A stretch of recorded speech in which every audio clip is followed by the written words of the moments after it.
I'm Kelly Siegel, and this is Harder Than Life, a podcast about self-love, self-awareness, business, and health. We tell outrageous stories and boil everything down to simple, practical advice you can start using today. Let's get living. Woohoo! Welcome back to the Harder Than Life podcast. Today, I'm excited to introduce Clifford Stephan. Is it Stephan or Stephen? I didn't even ask you. I'm sorry. Stephan. Stephan, I had it right. Founder of Booze Vacation, a wellness company designed to help high-performing individuals level up by taking a break from alcohol. Clifford's journey, like mine, resonates deeply as we both believe in the massive benefits that come from living an alcohol-free life. He has turned his personal experience into a movement, helping others unlock their potential by making conscious choices about their health. In addition to Booze Vacation, Clifford is a seasoned consultant, having worked with major companies like Google and LinkedIn. We've all heard of them. Let's dive into the story of the transformation of powerful insights he has to share. Welcome, my man, Clifford. How are you today? I'm great, Kelly. Thanks so much for having me on. I appreciate it. Dude, I did the show prep last week and immediately wanted to do this interview. It was the team was like, you got to meet this guy. He's awesome. And I am looking forward to today and having a little fun, because when I first looked at this, I'm like, Booze Vacation. It's like, yeah, this sounds like fun.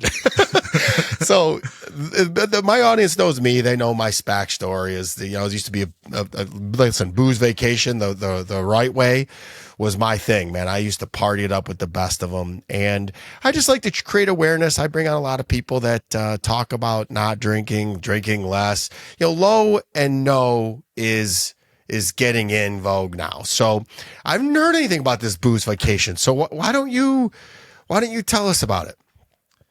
Yeah, definitely kind of a COVID passion project, scratching my own itch.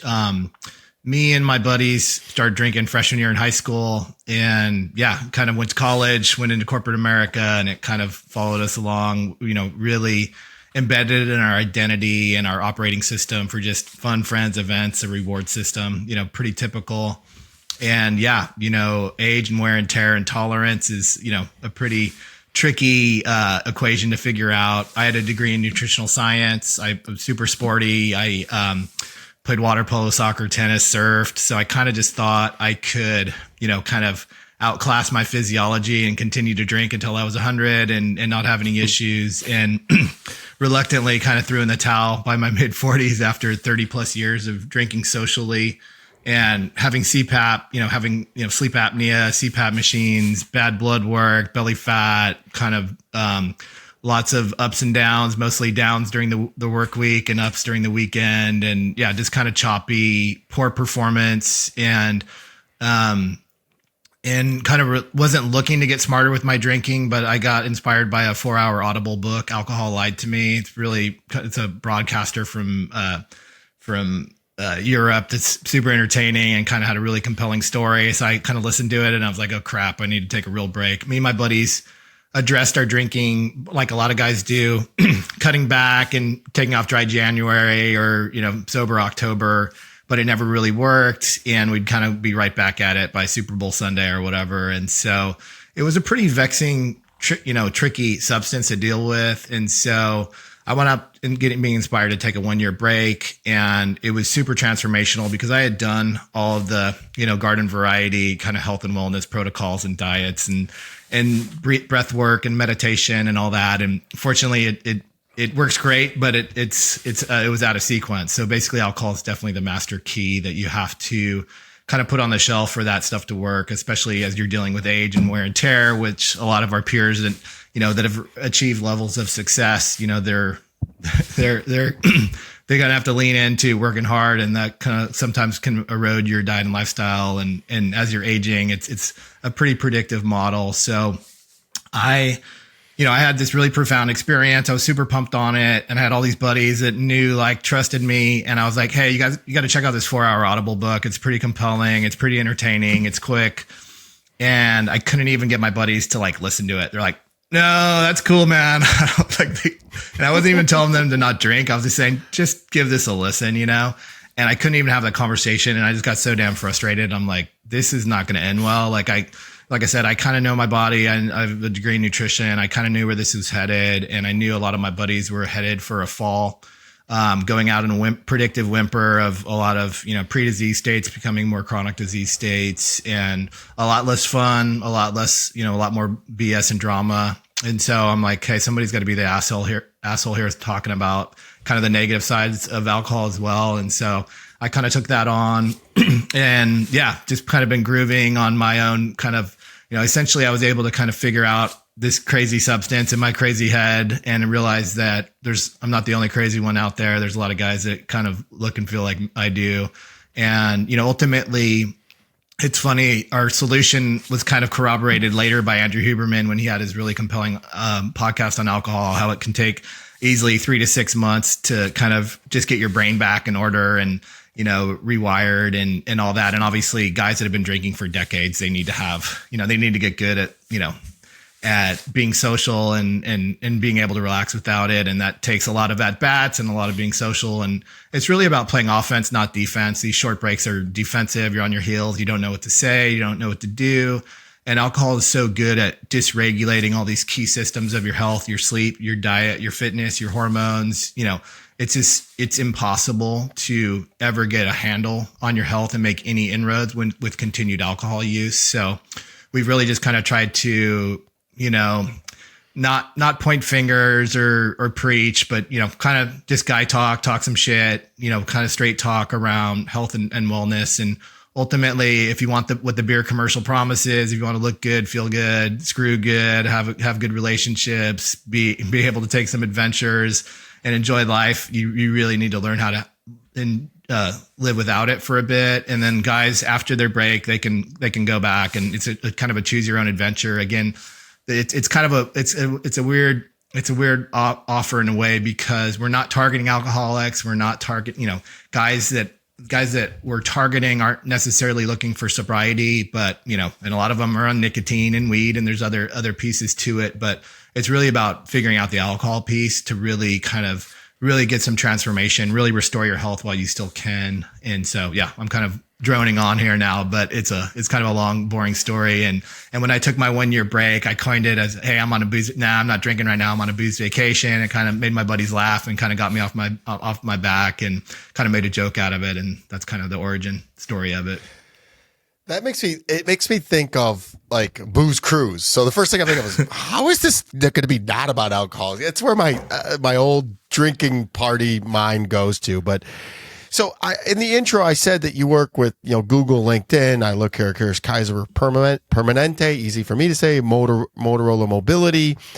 So there's some massive companies hiring you to work with their people to say, hey, let's examine our relationship with alcohol.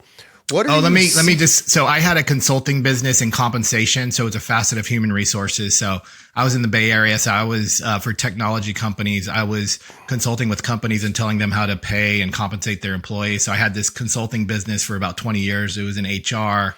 And then I'm now full-time booze vacation after kind of building this monstrosity and my passion. So it was kind of people oriented and reward oriented, but it wasn't about the alcohol because we were oftentimes drinking it.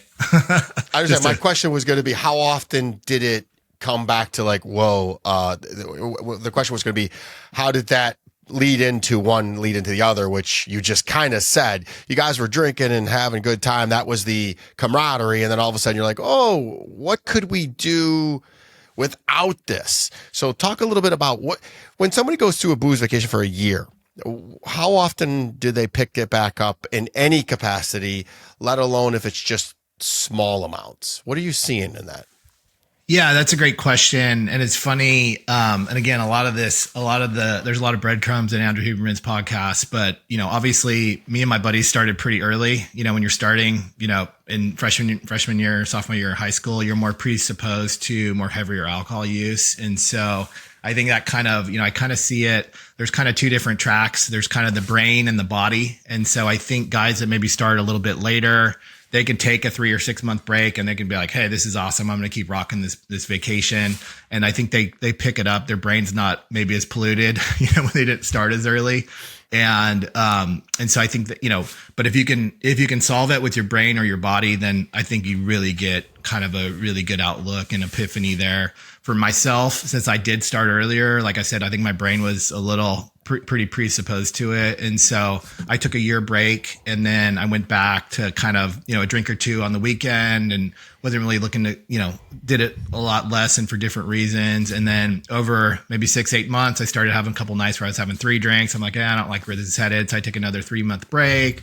And then I was about to turn 50. So I took a 6-month break. So kind of just used it as a tool in my tool belt to whenever I wanted to look and feel my best, or if I had, was going to surf 10-foot waves for my 50th birthday in Nicaragua and whenever I wanted to kind of look and feel my best. And so I kind of experimented with it, but ultimately the more vacations you take, the longer the breaks, the less you drink is essentially what it boils down to. But I think people that drink a little bit heavier, they definitely need like those 6 months to a year. And then they kind of need to, oftentimes they kind of need to experiment and kind of have a few drinks and be like, oh man, I feel like crap like this. And I didn't really get much out of that. So it's kind of like, essentially when you're taking these long breaks, alcohol works really well when you're regularly drinking it because it's kind of regularly lowering your state and then gaming that state. But when you stop drinking, you learn how to have fun without it. And then you start drinking again, you have to turn back on that machinery. And that is kind of like a weird dance because you're like, whoa, I didn't get much out of that. I didn't feel that great. What the hell am I doing? So you kind of get these, you get a little bit of perspective that you don't get when you're continually drinking. But, probably about 25-30% of the guys continue to extend their vacation, but it's not really about, telling guys what to do past that. But we just want guys to know it's a good idea. It's not that hard. And it's a really big opportunity for a land grab to really improve these core systems of your health. And where a lot of guys are picking up bad blood work and prescriptions and giving, their toys in their garage or picking up dust, we're kind of getting after it and really kind of reimagining things. So you guys can head over to boozevacation.com, learn more. We're going to talk about it in depth, but I want to ask Clifford, you a personal question is, I started pretty early on too when I was a freshman and I really early, but predominantly when I was doing a lot was freshman in high school. Where'd you grow up? Oh, I grew up in Sunnyvale, Silicon Valley. So yeah, kind of, it was an interesting place to be, but yeah, it was awesome. And we were Gen X, so, you kind of see on some of these socials and stuff like that. I think we had it pretty good. There was definitely not a ton of oversight, but, there's some hard lessons to be learned. But yeah, we had some crazy misadventures and yeah, good group of guys I played a lot of sports with. And yeah, we had a lot of fun. But it was neat. Sorry, what led it to get out of alignment? Just time and tolerance and age. So, where'd you go to college? Cal Poly San Luis Obispo. So kind of halfway you're all in California. How'd you not get into the weed? I didn't say that I didn't, but yeah, I was a triathlete at times. But yeah, no, I did. But no, yeah, there's a little bit of weed as well. But yeah, well, and we were playing water polo. So my buddies that played water polo, some of them were NCAA champions, but you know how it is. It's kind of like the more the guys kick the shit out of themselves, like on the pitch, the more, they have to like party, and so that was definitely a circle I was running with. But no, it was just wherever we went, it was kind of how we rolled. When we went to a game, after we played our game, if we went to a concert, if we went to a cookout, it was kind of just always there. And you know how it rolls, like, it's a little bit of a sticky substance and it's kind of everywhere. You're finding it at work, you're finding it at home, you're finding it, on travel. So yeah, it starts, over time. Yeah. You kind of start to feel that. The people can, a lot resonate with why people drink. So what was going on at home that this was not nipped in the bud? So I'll give you mine, for instance. So my parents were both alcoholics, so they drank like fish. And that's what all my friends, I grew up off of 8 Mile in Warren, the 8 Mile that Eminem made famous in his movie. So that's what you did. That was camaraderie, was drinking, drugs, fighting, betrayal. It was insanity. So literally we just picked right up where our parents left off, and there was no love. There was no safety. Your safety was in your friends. So I picked that frickin' badge of honor up and drank for 30 years and literally wasted so much time and money, but it was fun. What was your reason? The people will identify with this. I think it's just the typical, you're a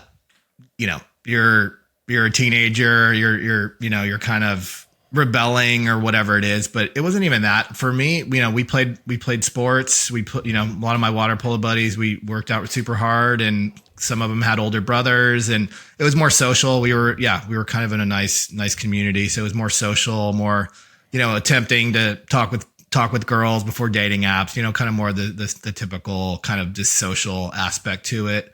So, it wasn't anything that nefarious. And then when it came to my parents, it's like, I had an older sister. I can kind of get into my house without my parents like smelling my breath before I got in. So it's not like I didn't get caught here or there, but generally speaking, again, it was different generation. Like now they're, the helicopter parents and stuff like that. So, but back in the day, it was a little, they were kind of just doing their own thing. And it's not like they were heavy drinkers or anything like that, but it was more just a social aspect of it. And and like you said, we had a hell of a time. And when you're a stupid high schooler, don't know what the hell's going on and lacking confidence, it can definitely help you talk with chicks and whatever, kind of be cool. I was trying. Well, you said the book Alcohol Lied to Me. That's the first I've ever heard that one. I got Unbottled Potential. I had Amanda Kuda on. My book was The Naked Mind from Annie Grace. I had to look it up. That's why I was looking at my phone. Someone handed me that book, and I was like, I think I'm done. And I just did. So, alcohol it's fun until it isn't. And at the end of the day, I was trying to think this last week, what's the best day of my life? And then I started thinking about it. And I immediately eliminate all days that I drank. And I got to tell you, I had a blast drinking, and it was the collateral damage that would come with it. So that's why what drew me to you, this booze vacation, whether you think you have an issue or not, this is well worth the try, because I'm telling you right now, the person I've become since I decided to quit, it has, and it's funny, I don't even think I decided to quit. I just quit because, like you said, it got in my mind and my body, and I'm like, woo. This is how good it feels every single day. I still laugh at the Frank Sinatra said, I feel sad for people that don't drink because they wake up and that's the best they're going to feel all day. And I start thinking, wow, I wake up and I feel fantastic. So thanks, Frank. Having said that, you mentioned even small amounts of alcohol can have a cumulative effect on your health, our health, basically. Can you explain how alcohol compounds to erode our diet, lifestyle, and happiness? That's the big one for me. Happiness. It stole my happiness over time. Yeah. And it sounds like Frank was drinking regularly. So that was definitely the best he was going to feel, because it is kind of lowering these states. And I think it's a great question. I think that's kind of the real big problem with alcohol in our society is people don't ever put it down long enough to like see what they're feeling like. And I'd say my typical peer is probably stuck at about, dragging ass, stuck in about 60%. And maybe they take a month off or so and they can get to maybe 75%, but they don't know what 100% feels like. And so they really wind up asking the wrong person. Like, hey, should I continue to drink? Sure. I'm kind of at a lowered state. It makes me feel good. It's a consistent reward system. But wait, I want to stop you right there. That was my biggest thing, because the people you hang out with, misery loves company. And of course, if you're hanging around a bunch of drinkers, they're going to say, you're okay. And you're looking around, you're seeing everybody do it. And everybody, for me, all my friends were high achievers. And I'm talking, there were some billionaires in our group and they drank every day. So you thought, there's nothing wrong with this. So until if you're asking the question, and I know you'll get into this, but if you're asking the question, should I be drinking or should I not be drinking? You probably should not be. But keep going on those benefits.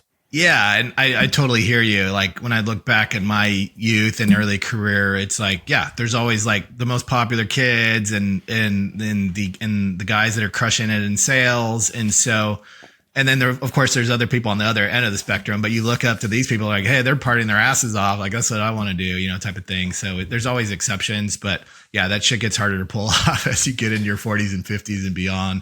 But, what the reality is when you find out the science, it's pretty scary. probably 3 servings of alcohol a week on average. If you're just doing that, you're going to shrink your prefrontal cortex. You're going to rewire your neural circuitry for higher baseline stress, higher anxiety, a lowered mood. And a real big one is lack of discipline and impulse control. So it's eroding your discipline and impulse control. So there's all these micro decisions around, more processed food, getting off your schedule, having one more drink. So there's all these micro decisions that are really what's going to really tank your health. Obviously it's terrible for testosterone. So I'm kind of staying in my lane and talking to the boys here, but it's terrible for your testosterone directly and indirectly. It directly converts testosterone into estrogen, and then good quality restorative. And again, 3 servings of alcohol, that could easily be in one cocktail, like one stiff cocktail. 3 servings. Yeah, I was going to ask you that. Is 3 servings 3 shots? Yeah. And then you get in, my buddies are all into these double IPAs and all these, all these different drinks. So yeah, probably it's easily, a big pour of wine. So it could, the average drink is probably pushing closer to 2 servings. So it's nearly impossible to get under that, level of 3 servings per week. And then again, that's going to increase your baseline stress. It's going to erode your discipline, including and there's also the tolerance factor. So, you're kind of in these negative states, and you're going to need a little bit more and a little bit more to reach those levels of, kind of enjoyment. And so, yeah, it's really nefarious. And then when you come to sleep, don't even get me started on sleep. It's a total nightmare. We have a really killer report on this. It's really long and involved, but sleep is so critically important to so many systems in your body, your hormonal system, your brain. It's really when your brain kind of reboots and recharges, and kind of it's really important for, your mental clarity and performance and emotional resilience and memory recall. And so, you're just never at your best. And even, like I said, 3 servings of alcohol, 39% less sleep. So, and let me jump in on the sleep, because that's what literally made me take my next level of drinking. I drank good on the weekends, had fun, Thursday, Friday, Saturdays. And then I was having trouble falling or staying asleep. So my uncle, it's like, hey, just go down and take a shot of whiskey. And so 1 shot became 2, and I fell asleep. But man, it wasn't good restorative sleep. But that turned me into hey, let's drink every single night. And then you talk about the discipline. That's the funniest one. I think out of all the alcohol people I've talked to, not a single person has really brought about, the discipline and the, what did you term it? It was the end when I started. Impulse control. The impulse control. That honestly, I'm going to steal that, Clifford, because impulse control is what it is. Because the second alcohol hit my lips, I was invincible. So there was nothing I wouldn't do. And this funny thing is, that's how I am now, but without alcohol. So the fun guy that you are, or fun girl that you are without alcohol, with alcohol, you can be that without. So I just impulse control. I would do the dumbest things, and I'd wake up in the morning. I'm like, why did I do that?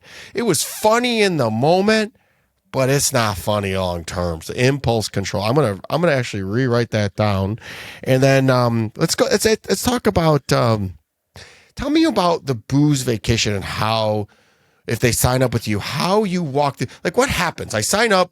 Walk me through that. Yeah. So, and again, it's an interesting offer, because again, most of my peers that this is targeted for, they don't have a problem. They have a great profession. They have a beautiful family. They went to college. They're not like some, passed out on a park bench type deal. And they have a lot of fun with it. So it's really, it requires a lot of education and awareness to kind of just make sense of it all and why they want to do it. And why they want to do it is because this is a critical need. So most of my peers are going to have pre-disease symptoms by their 30s. They're going to have belly fat, high blood pressure, some bad blood work. And then you continue to get old, stack wear and tear, have these other kind of diet and lifestyle stuff that's being actively eroded by alcohol, and you're continuing to drink alcohol. it could precipitate more chronic disease states as early as your 40s and 50s, cardiac events, arrhythmias, cancers, Cliff, pre-diabetes. Fast forward to working with you. They're listening to this. They listen to me. My audience knows about that, what the negative effect is for drinking. Yeah. Talk to me about, we signed up. They're listening to this. They're like, this sounds cool. They go to the website. Talk about what makes the booze vacation.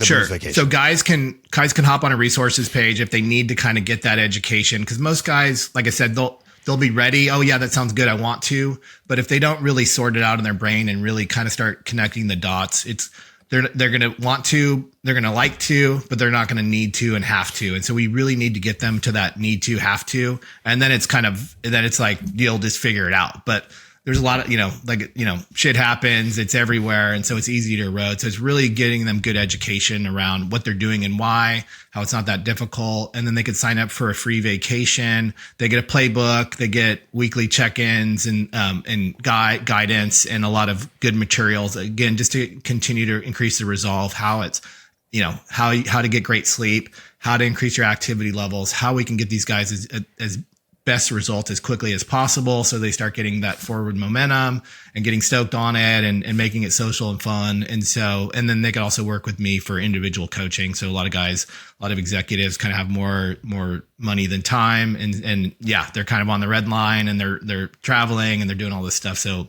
we'll provide individual coaching to really dial in their diets and their exercise, and their sleep is a big one because most guys sleep pretty poorly, especially with regular alcohol use. So yeah, how do you do it?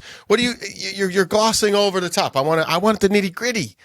Cause I've been there and I've done that. And I want them to know that this is not, it's not easy, but it's not hard. And the benefits are phenomenal. That's what you're talking about. But again, let's say I go, hey, I'm signing up right now for the help with the booze vacations. What happens next? And first of all, how much is just the basic package? It's free. It's free. So you can take a booze vacation for free. You can get the playbook, which will have a ton of guides. We have videos. We have checklists, healthy habit checklists. We have all kinds of materials. That's available on the website, boozevacations.com. Yes. And then how far does that take me?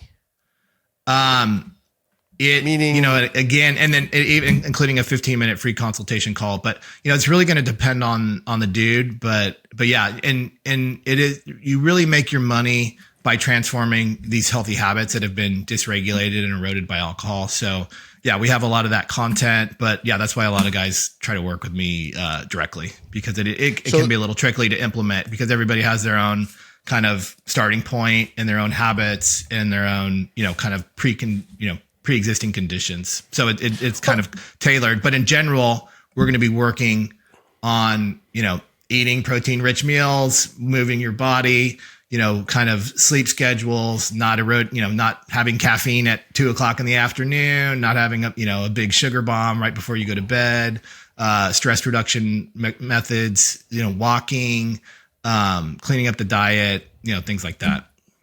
So head over to boozevacation.com. You can get all these free resources to get you started. And if you get a little stuck and you got more questions, you have the 15-minute call with Clifford. Let's just say I do that 15-minute call and we say, hey, I need a little more resources. I need a one-on-one. What does that look like?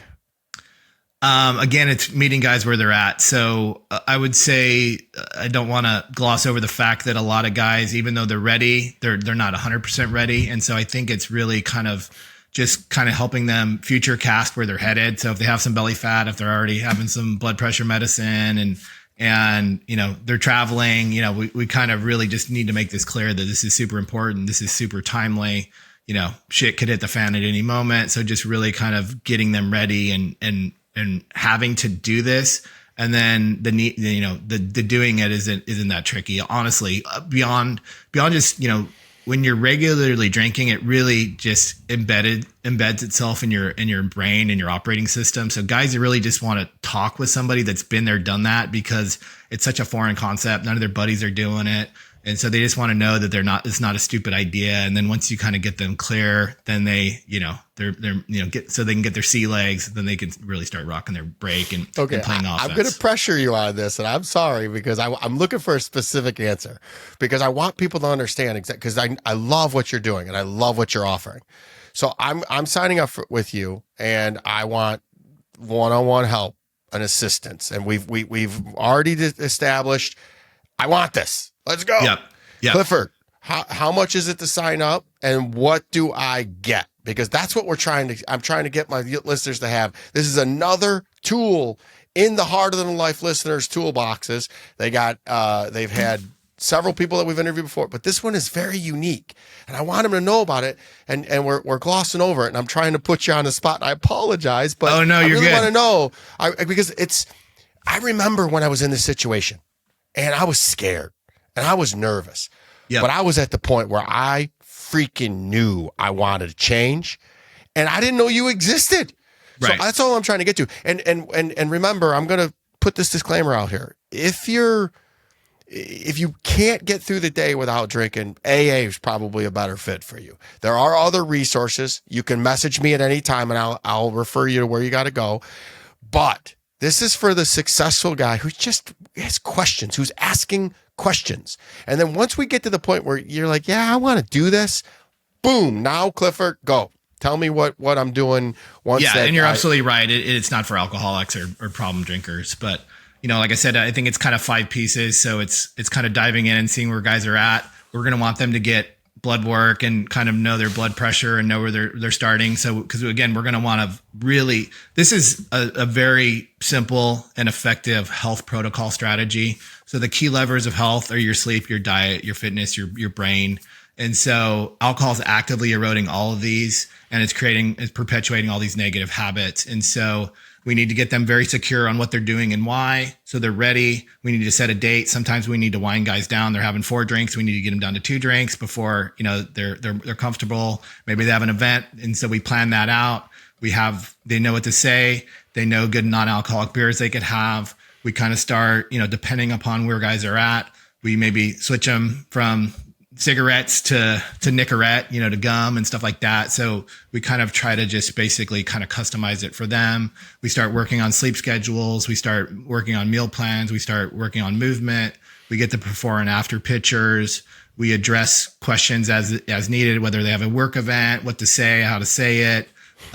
So they're just kind of prepared. So it's a lot of customized advice in these specific areas. So it's really going to depend on what's that?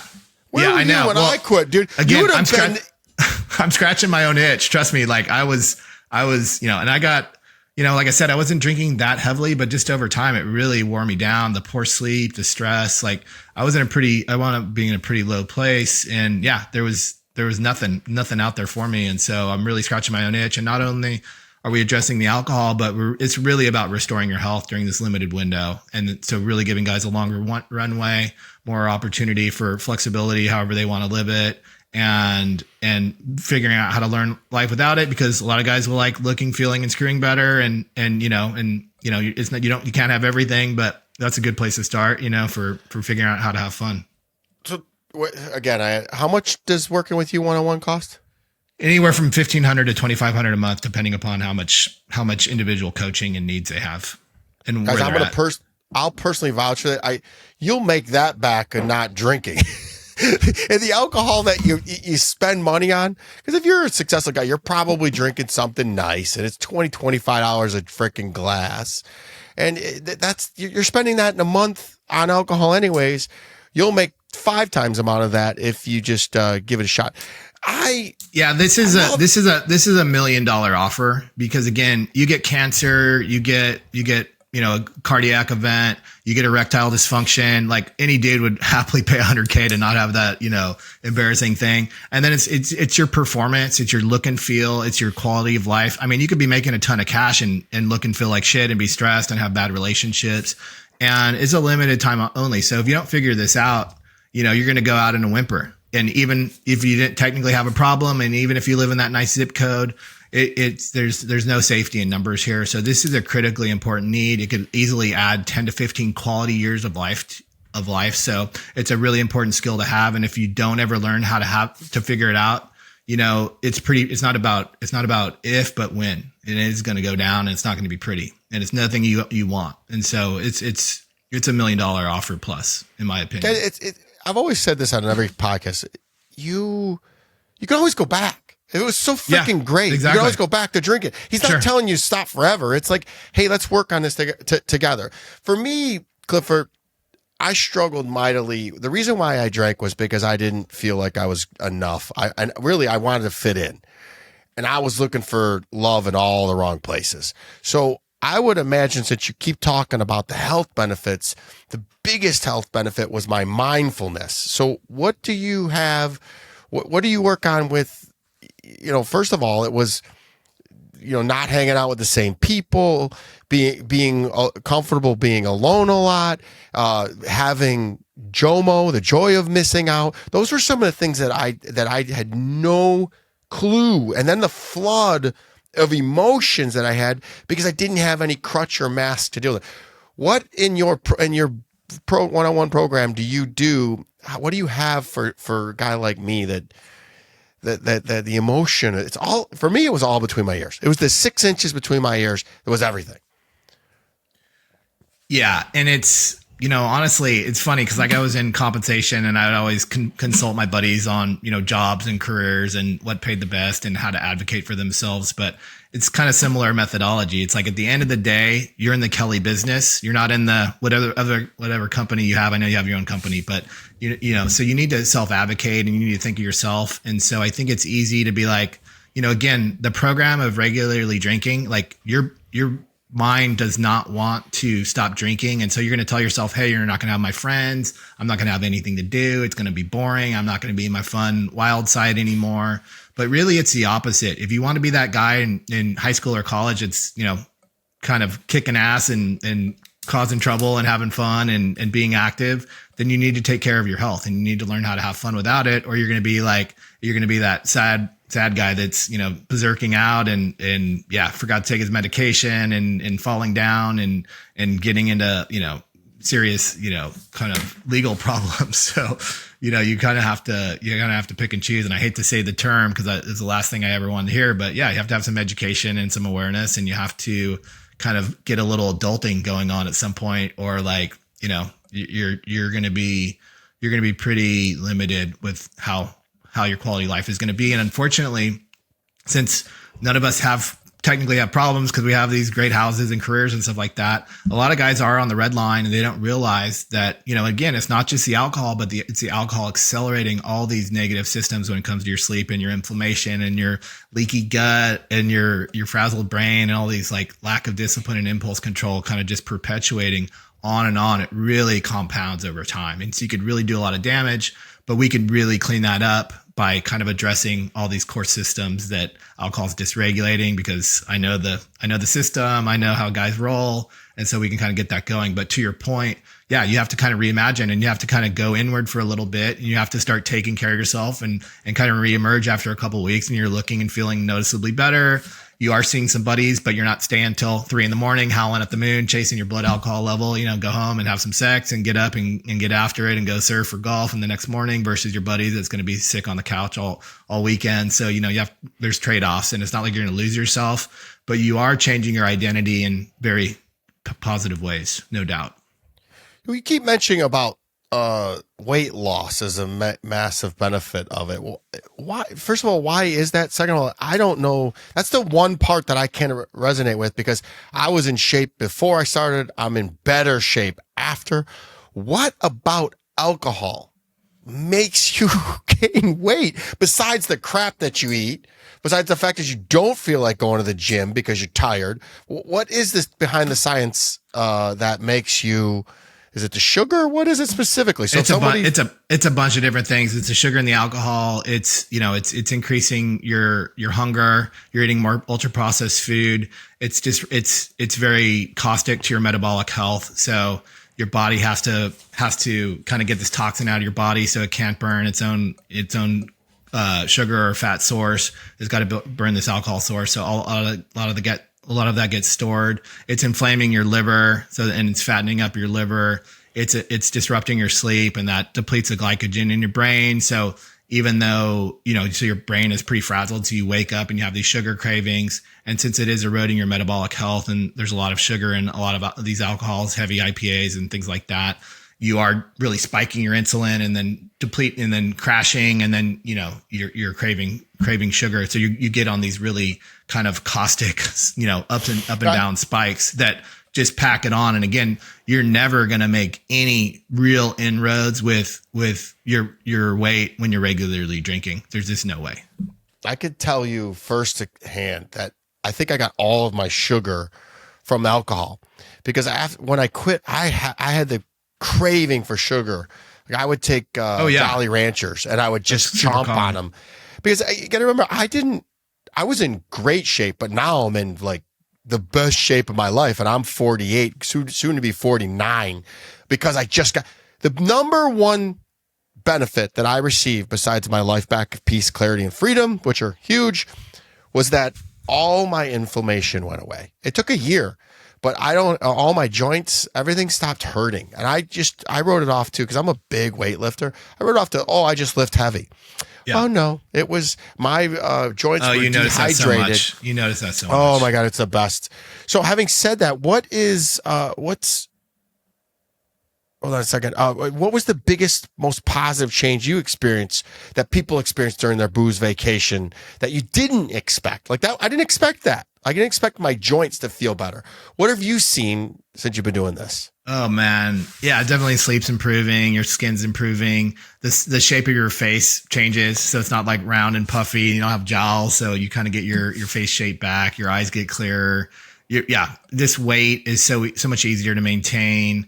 The foods you crave are more intentional and more in balance with what you need. So you're not just the one thing, kind of mindlessly kind of macking all this like junk all the time. The one thing you didn't expect is what I was looking for. Is there anything that you did? Like, I'll give you another one. Healthy relationships. Yeah. Healthy relationships.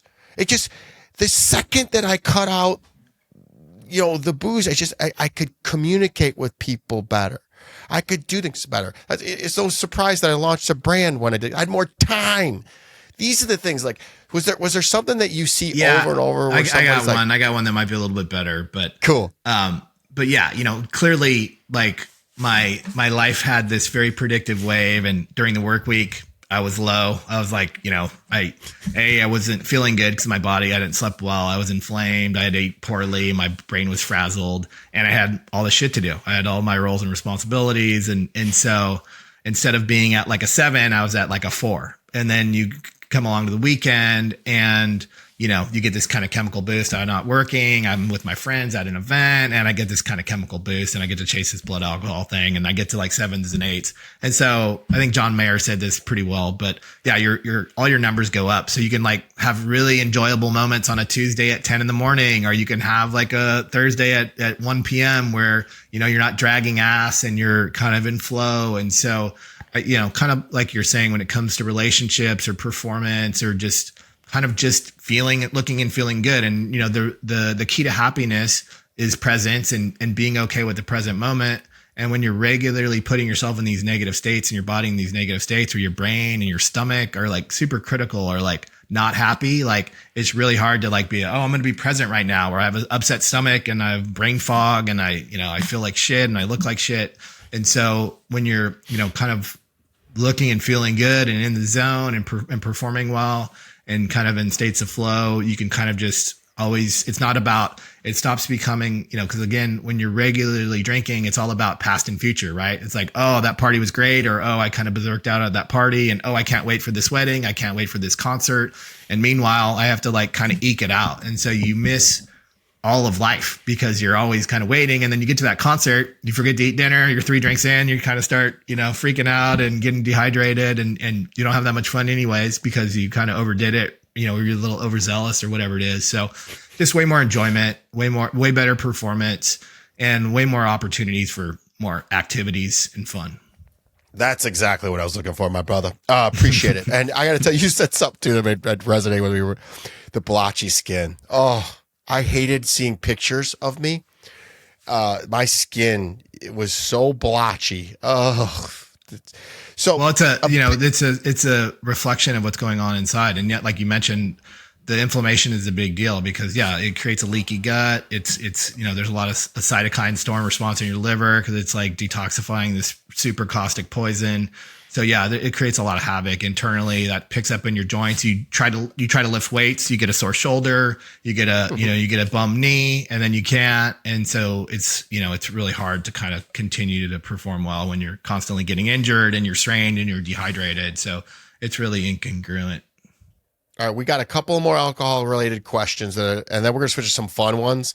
So try to make these short and sweet to the point. Sorry. No. It's all good. You're passionate about this. I get it. People have heard this. This is why on my podcast, they've heard this over and over and over. So you're going into the benefits, man. They're sitting there going, oh man, this is a sign. Kelly's airing another one. I like everybody to feel, misery loves company. Happiness loves company. I'm happy. I made one choice. Freaking stop with the naughty water. And now I'm living the best life ever, and I want to share it with people. And here's another outlet, boozevacation.com. And I'm telling you, I wish you existed when I did this because I would have signed up with you in a second. I wish I would have been a lot easier. So a hard point, and everybody gets this. For those who feel like alcohol is a core part of their social life, what are some tips to still be part of the group while avoiding the pressure to drink? Yeah. And again, I think, cutting back in these short breaks, I don't even recommend because they're ineffective and you're doing it for the wrong reasons. And you still have the wrong mindset that alcohol is benefiting me. So I want to keep it short. So you have to get enough information, start connecting the dots to see the lines of the matrix and be like, oh shit, I don't like where this is headed. My dream outcomes are much more likely to happen if I figure this out. And my, nightmare scenarios are a lot more likely to happen if I don't as well.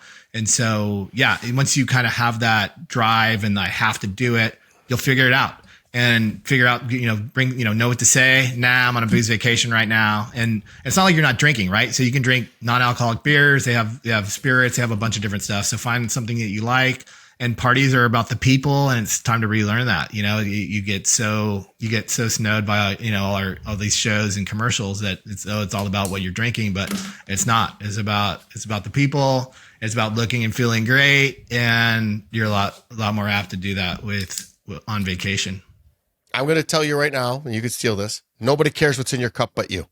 Nobody. That's true. And again, it's part of the program. You're just so you're so in your head, like you're saying I can't do this and what people will think, all this stuff. It's all these weird kind of dumb stories you tell yourself. I don't even, nobody even asks me anymore. It's like, what are you drinking? Soda water. What are you drinking? You got any beer? I don't think twice about it.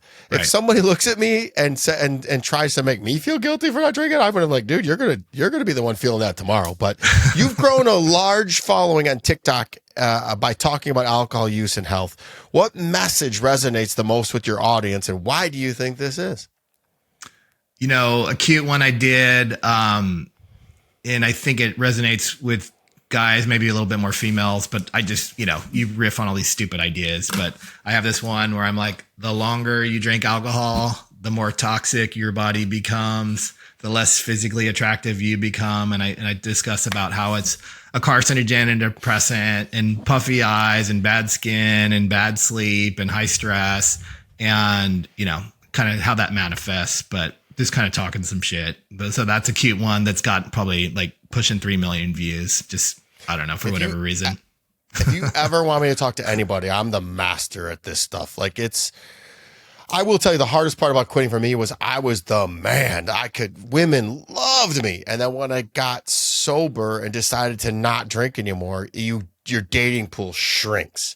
And I tried to go in and it's like, okay, I can date people that has a few drinks. And my girlfriend now, many months, she has one or maybe two. That's it. Never anymore. So it becomes really weird. Like, whoa, hey, congratulations. You're the king of alcohol related women. That's not it. It's like saying you're the tallest midget. It isn't. Right. There's nothing there. Great. So for those listening, who want to try to take a break from alcohol, what's the first step they should take to set themselves up for success? Well, we have a you versus booze quiz. You can kind of see who's winning when it comes to your sleep, your diet, your manliness, your health. So that's a good way to start where you can kind of just assess. Again, I think a lot of that's people on the website, guys. It's on the website, but a lot of guys are just, they're normal and their normal's typically 60%, and they don't realize how much it's they really vastly underestimate how much it's affecting their daily quality of life, even in relatively small amounts. Let me jump in there too. Some education. We've gone this whole time, and I just realized what you're talking about, 60%. That's your 60% of your capacity in life. Right. The light just went on for me. And your enjoyment, your performance, your energy, your look and feel, your sleep, kind of, across the board, your meal, your diet choices, kind of just, you're just in these lower states, making poor short-term decisions that lead to poor long-term outcomes. So I tell everybody the same thing. I was a great drinker. I was the life of the party and fun. Me too. And and I am now even better life of party now. And I go to everything and I do everything. Now I don't have to look for my cars. I don't have to look for my money. I don't have to, I know where the governor is, and people still resonate. I have more fun now than I have ever had in my life. And I would tell you people this much. I can do either one. I could go drink. I could not drink. I choose not to drink.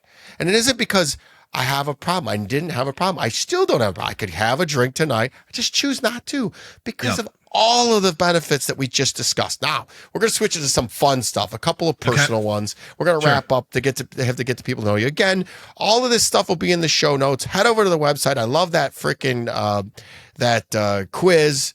It'll be honest and open and simple. But Clifford, what's the weirdest or funniest reaction you've gotten when you tell people you're on a booze vacation? Oh, this one's kind of funny. So I was in this networking group. So again, I had a Bay Area based Silicon Valley company where I was consulting, and I was around all these, business owners and attorneys and stuff like that. And I was like telling this attorney about my passion project, Booze Vacation. And she's like, oh, and then I told her what it was, and kind of like you're kind of laughing at the name, but it was funny. She kind of had, she actually told me this, but most people might keep it under their hat. But she's like, when you said Booze Vacation, I thought to myself, oh, wow, that sounds cool and fun. I like that. And then when she found out what it actually was, like, oh no, it's actually a break. The same voice said, oh, I don't like that. And so she was like, why did my inner voice say that? So it was kind of like kind of a funny epiphany of like, oh, I think I'm kind of, a little bit of that target. So it's just kind of funny how, again, and obviously alcohol isn't telling you the whole truth, with their 10 billion in advertising on what you're going to get. But I think there's just some kind of funny epiphanies when you bring it up, because again, it's such a foreign concept for everybody. And again, if you want to, look and feel and perform your best, it's something you need to figure out, but I think it's just never talked about. I could speak for that too. I told you when I first started, when I read this, I thought it was about, how is this in alignment with my brand? And because that's where my sick brain goes. And now, as a matter of fact, if you didn't drink, I thought you were boring. Now it's like, if you do drink, I think you're boring. So I get it. I love it. I think that's funny. That's a great answer, Clifford. I appreciate it. If alcohol were a person and you could break up with it in one dramatic movie style scene, how would it go down? Oh man, we could always go with Jaws, right? We could like have it eat that air tank and then, shoot it with the rifle and have it explode into a bunch of pieces. But I love that because I think that's actually a really cool analogy to think of alcohol in a way, because in a way, alcohol is kind of like your crazy ex-girlfriend that's kind of hot, but is a lunatic and kind of wants you dead. And I think there's a lot of good epiphanies there. If you can kind of, instead of associating alcohol with fun and friends and events, think of her as your crazy ex-girlfriend that, did you dirty and, you want nothing to do with. And it's a good way to kind of like reframe that, because that could be tricky, obviously, even though she's hot. I love that. And you're right. And watching that scene at the very end where Jaws explodes, that shark explodes, everyone's like, oh, and you're dun-dun. And I got to tell you, once that happens and the epiphany and the light goes on and you're through that, it feels really good. You feel like you lost 100 pounds.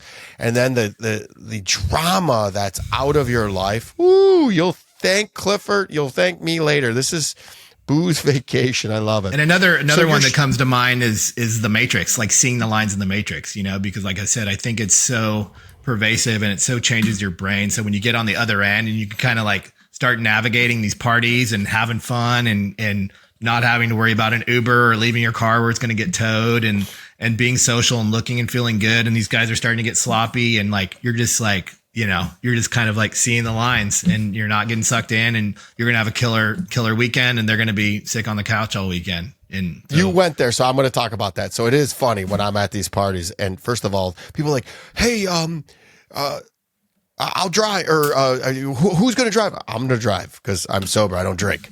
And then when you said, the Matrix, the moment that people start, so being sober in an alcohol infused environment, it is funny to watch fights because you're looking at them. You're like, you guys do realize this. You're not even saying the same thing. Like, you called me a bitch. That's not even what he said, but he can't remember what he said. So he's like, so? And you realize being sober, watching it, refereeing it, you're like, oh my God, is this what it looks like?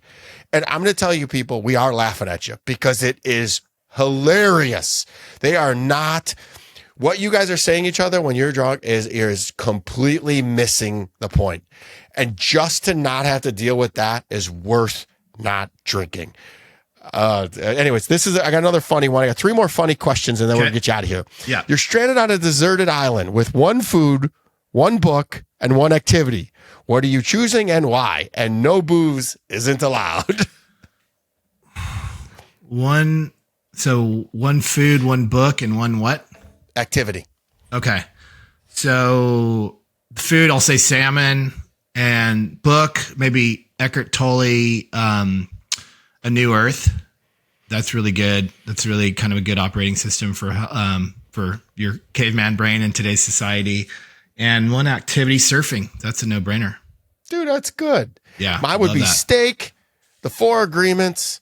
And Four Agreements is fantastic. That's the first book I could kind of comprehend, kind of, for sure. It took me so many times to read that to figure that thing out. But the activity of me, anything, I'd just be running on the beach, man, doing push-ups and sit-ups, and that would be the best. I love these questions. I did these last week and completely forgot about them because I was so excited about your interview.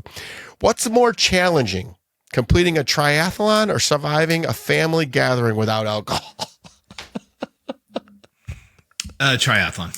But yeah, it's surviving. That's a good term for it. Me and my buddies, we're all about not overtraining, if you catch my drift. So yeah, we kind of just show up on game day and kind of eke it out. Played water polo, so we were used to getting our ass kicked. But yeah, we just kind of took it easy and enjoyed ourselves. We weren't getting up on the podium, but we had fun. But yeah, it's still a slog. Those took a good 6.5, 7 hours to get through those half Ironmans that we did. I just thought about it as I'm talking about this. We had a family, we're Jewish, so I had the Jewish New Year last week, so we had got together twice with family last week.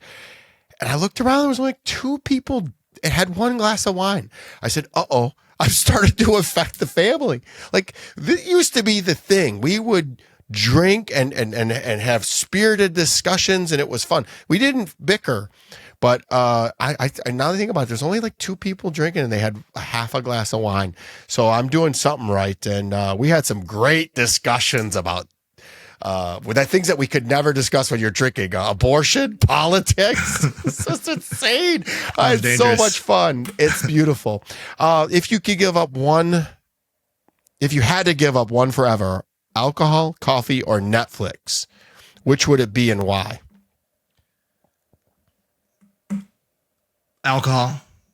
Like I said, I'm not telling guys to never drink it again, but another nice thing about becoming the chief vacation officer at Booze Vacation is it like permanently makes me check my alcohol use, and I have actually gotten super smart about it after taking these vacations. But yeah, as you learn the science, no amount is safe. Even small amounts can really do a number on your sleep and your look and feel. Honestly, I feel on this side of 50, there's this zero benefit and a bunch of downside. So if you're looking to look and feel and perform your best and enjoy the day to day, there's really not a lot of return on investment with alcohol over the age of 50, and I'm 52. So that's a lot I've been given. I had a good run, but yeah, I'd leave that.